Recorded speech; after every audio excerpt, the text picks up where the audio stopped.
ได้ยินข่าวหายที่เหตุให้เสียน้ำตาเมื่อได้หูว่าพี่น้องลาวประสบภัยแขวงอัตตาปือเมืองสนามใสคนที่หักจากไป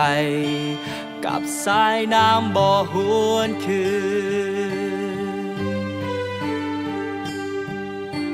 เศษเปลี่ยนหลังไหล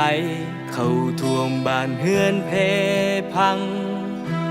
ทุกสิ่งทุกอย่างหายไปทันใดจึงฝากเพลงนี้ส่ง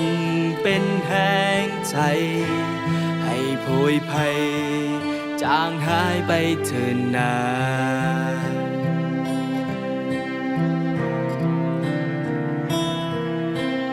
เฮาเป็นคนลาว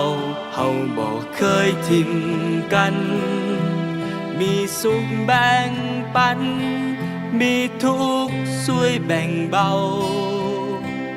วันที่เจ้าท้อวันที่เจ้าเศร้าเฮาคนลาวจะสู้ไปด้วยกันขออธิษฐานสิ่งศักดิ์สิทธิ์ห้อยพันโปรดช่วยบัน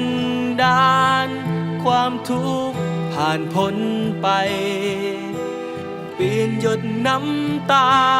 ด้วยความห่วงใยสู้ต่อไปคนลาวบ่ทิ้งกัน